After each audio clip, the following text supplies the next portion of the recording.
کیا سابق سعودی فرمانروا شاہ فیصل بن عبدالعزیز کو سن 1975 میں ان کے بھتیجے فیصل بن مسعود نے امریکہ کے امام پر قتل کیا تھا؟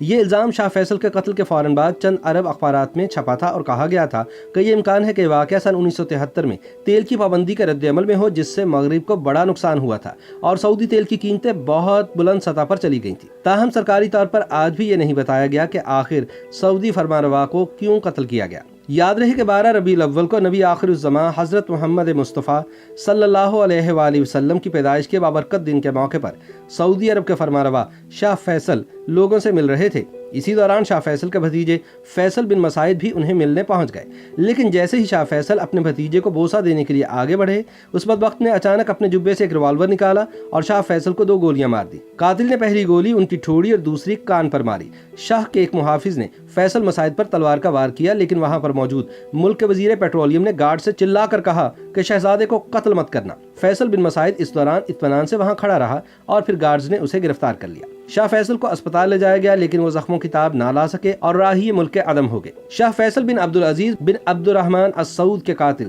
فیصل بن مسعود کا سر اسی سال 18 جون کو سعودی دارالحکومت ریاض کے سب سے بڑے چوراہے پر سرعام قلم کر دیا گیا تھا۔ واضح رہے کہ فیصل بن مسعود شاہ فیصل کے سوتیلے بھائی مسعود بن عبدالعزیز کے بیٹے تھے۔ فیصل بن مسعود کی زندگی کے بارے میں بہت زیادہ نہیں لکھا گیا۔ کہا جاتا ہے کہ بن مسعود تعلیم حاصل کرنے کے لیے امریکہ گئے۔ وہ یونیورسٹی آف کیلیفورنیا اور یونیورسٹی آف کولراڈو میں بھی زیر تعلیم رہے۔ شاہ فیصل کے قتل کے بعد ابتدائی طور پر کہا گیا تھا کہ ملزم فیصل بن مسعود دماغی طور پر عدم توازن کا شکار ہیں۔ قتل کے بعد شاہی کابینہ کی جانب سے ایک بیان میں انہیں باقاعدہ طور پر پاگل قرار دے دیا گیا، لیکن ڈاکٹرز نے معائنے کے بعد سرٹیفکیٹ دیا کہ سفاک قاتل فیصل بن مسعود دماغی طور پر بالکل ٹھیک ہے۔ چنانچہ یہ سوال آج بھی پوچھا جاتا ہے کہ شاہ فیصل کو ان کے بھتیجے نے آخر کیوں قتل کیا؟ قتل کے وقت کئی افواہوں اور قیاس آرائیوں نے جنم لیا، لیکن تحقیقات کے بعد یہ کہا گیا کہ قاتل اکیلا تھا اور اس کے ساتھ اس عمل میں کوئی اور شریک نہیں تھا۔ لیکن شاہ فیصل کے قتل کے بعد افواہوں اور قیاس آرائیوں میں سے ایک امریکہ کے بارے میں تھی، جہاں سے واپس آنے کے بعد فیصل بن مسعود نے شاہ فیصل کا قتل کیا تھا۔ یہ قیاس آرائیاں بھی ہوئیں کہ شہزادے نے اپنے بھائی کے قتل کا بدلہ لینے کے لیے ہی شاہ فیصل کو قتل کیا۔ لیکن یہ بھی ایک سچ ہے کہ مذہبی طبقے آل شیخ کے مقابلے میں شاہ فیصل ذرا جدیدیت پسند تھے۔ انہوں نے نہ صرف خواتین کی تعلیم کا سلسلہ شروع کروایا، بلکہ سعودی عرب میں ریڈیو اور ٹیلی ویژن کی نشریات بھی شروع کروائیں۔ یہ تاثر عام ہے کہ شاہی خاندان میں ہمیشہ ایک دوسرے کے خلاف رقابتیں اور اختلافات پائے جاتے ہیں، اور شاہ فیصل کے خلاف رقابت کی ایک بڑی وجہ تو یہ بھی ہوئی کہ شاہ فیصل بذات خود شاہ سعود کو ہٹا کر بادشاہ بنے تھے۔ فیصل سے پہلے شاہ سعود، جو شاہ عبدالعزیز کے سب سے بڑے بیٹے تھے اور ولی عہد تھے، وہ بادشاہ بنے۔ لیکن فیصل ایک طرح سے انقلاب لائے کہ شاہ سعود سے ملک نہیں چل رہا اور انہیں تخت چھوڑنے پر مجبور کیا۔ صلح محالہ شاہی خاندان کے اندر اختلافات تو موجود تھے ہی۔ مسعود نے ان اختلافات کو بھی استعمال کیا اور شاہ فیصل کے خلاف ایک تحریک پیدا کرنے کی کوشش کی، جس سے شاہ فیصل بہت سختی سے نمٹے۔ شاہ فیصل کے قاتل فیصل بن مسعود کے والد شیخ مسعود نے وہاں کی مذہبی فورسز یعنی آل شیخ کو اپنے ساتھ ملایا ہوا تھا کہ اگر وہ ساتھ ہوں گے تبھی وہ یہ جنگ جیت سکتے ہیں۔ اس وقت تو وہ کچھ نہ کر سکے، لیکن ان کے دل میں کانٹا چبھا رہا۔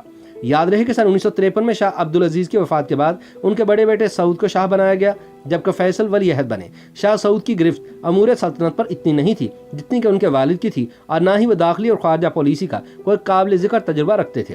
شاہی خاندان کو جلد ہی اس کا احساس ہو گیا، اور یہی وجہ تھی کہ شاہ سعود پر دباؤ ڈالا گیا کہ شہزادہ فیصل کو وزیر اعظم بنا کر انہیں زیادہ اختیارات دیے جائیں۔ اس وقت تک قریبی ہمسایہ ملک مصر میں جمال عبد الناصر بادشاہ کا تختہ الٹ کر حکمران بن چکے تھے، اور ڈر تھا کہ سعودی عرب میں بھی کہیں ایسا ہی نہ ہو جائے۔ تاہم شاہ سعود اور شاہ فیصل کے درمیان طاقت کی کشمکش جاری رہی، اور دسمبر سن 1960 میں شہزادہ فیصل نے وزارت عظمیٰ سے استعفیٰ دے دیا، لیکن وہ ولی عہد تو تھے ہی۔ کچھ ہی عرصہ بعد انہیں پھر خاندانی حمایت ملی اور وہ دوسری مرتبہ وزیر اعظم بنے۔ آخرکار انہوں نے شاہ سعود سے مطالبہ کیا کہ وہ اقتدار ان کے حوالے کریں۔